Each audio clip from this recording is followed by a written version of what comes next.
Hi, my name is Andrea, and I'm going to be your today's tutor. We're going to talk about plagiarism. What is plagiarism? It's the act of taking another person, writing, conversations, songs, television shows, email messages, interviews, articles, artwork, or any other medium. Whenever you paraphrase, summarize, or take words, phrase, or sentence from another person's work, it's necessary to indicate the source of the information. Within your paper, using an internal citation, it is not enough just to list the source in a bibliography. It is very important that we give credit where it is due. Plagiarism is using other ideas and words without clearly acknowledging the source of that information. Also, many people think of plagiarism as copying another's work or borrowing someone else's ideas, but terms like copying and borrowing can disguise the seriousness of the offense. Plagiarize means to steal and pass off the ideas or words from another as one own, to use another production without crediting the source, to commit literary theft, to present as new an original idea or product derived from an existing source.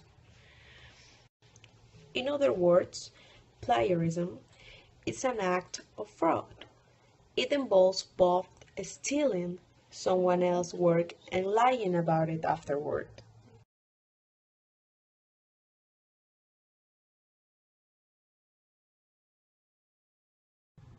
According to the USA law, the answer is yes.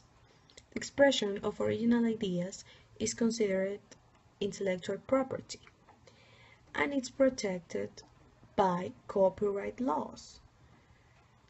Just like original inventions, almost all forms of expression fall under copyright protection as long as they are recorded in some way, like a book or a computer file.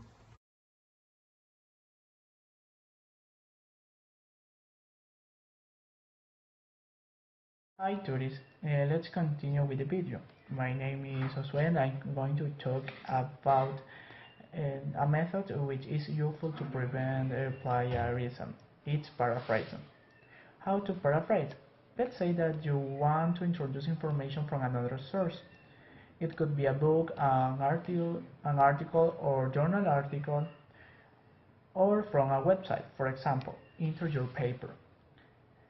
You could approach this by quoting the word directly or try to combine this information from the original source by replacing the different kind of word and giving it and give to the paragraph new ones which give the same sense. And this later approach is paraphrasing. The term paraphrases is derived via Latin, which means additional manner of expression. This act is also called paraphrases. A paraphrase doesn't need to accompany a direct quotation. This will be explained later in APA rules. The paragraph typically serves to put the source statement into a new perspective or to clarify the context in which it appears.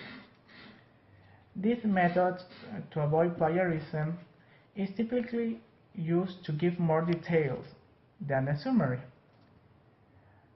One should ask the source at the end of the sentence. For example, this phrase, Ecuador is a small but amazing country. As you can see, this phrase has quotation marks and also has the source.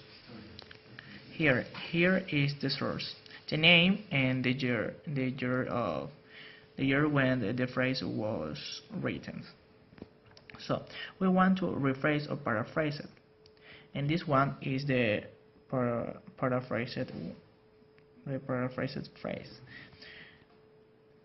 Ecuador, a South American country, is tiny but awesome, with its quotation mark and the source at the end of it. As I said before, the paraphrasing is to add new words but giving the same sentence as the first one. So I add a South American country and also change the word small for tiny and amazing for awesome. And this is a short example. Phrasing can be tricky. You make to be sure that you don't copy any word or you don't copy the original author styles. Paraphrases should sound like you, using your vocabulary and sentences structures that your readers would recognize you. When you finish your work, it's a good idea to compare your paraphrase with the original one, and be sure that your work isn't exactly done at the point I will mention. Number 1. Have you simply changed few words to synonyms? Try it again. Being handy with your vocabulary is not enough to make new sentences or make the sentence yours. Number 2. Have you included exact sequences of words from the original? If so, make sure to put quotation marks around those phrases or rewrite it. The entire paragraph should be yours. Number 3. Have you retained the meaning of the original? Changing the author meaning is no plagiarism. My academic honestly require you to present other words or another kind of sources to prove what you are saying. So this is all about paraphrasing, which is useful to avoid the plagiarism. Now we are going to listen the next part, in which will be explained about APA rules.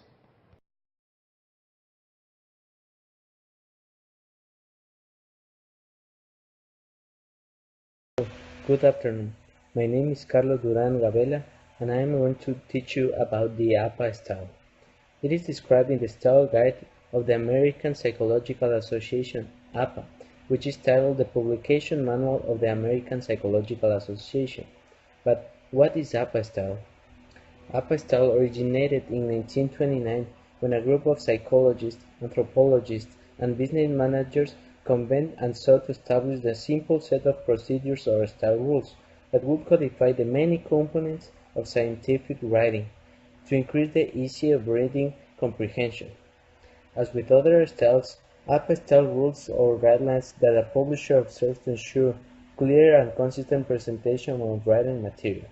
It concerns uniform use of such elements as selection of headlines, tone and length, punctuation and abbreviation, presentation of numbers and statistics, construction of tables and figures, citation references, and many other elements that are part of a manuscript.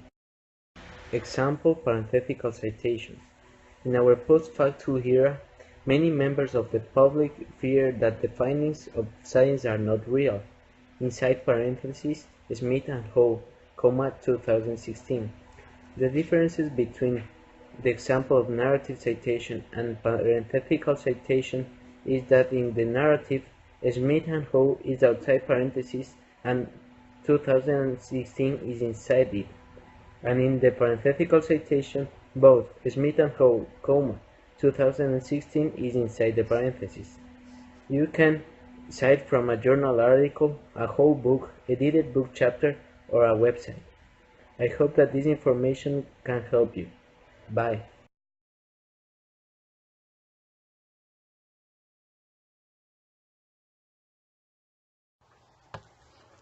Hey, my name is Estefania. Now I'm gonna teach you about the internet and the plagiarism. Well, to start, the web and the virtually limitless access to material has increased the incidence of student plagiarism and the difficulty of detection for the instructors.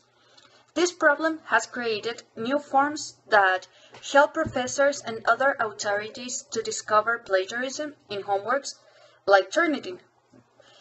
But nowadays, the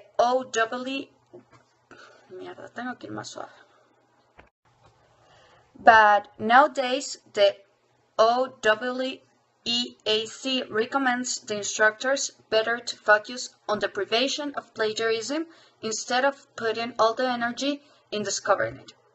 So the new program encourages professors to design assignments following the next step.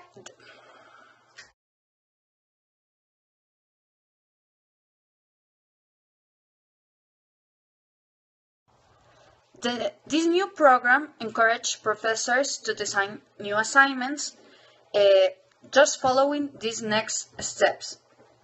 First one, they have to make sure that the students understand the web sources that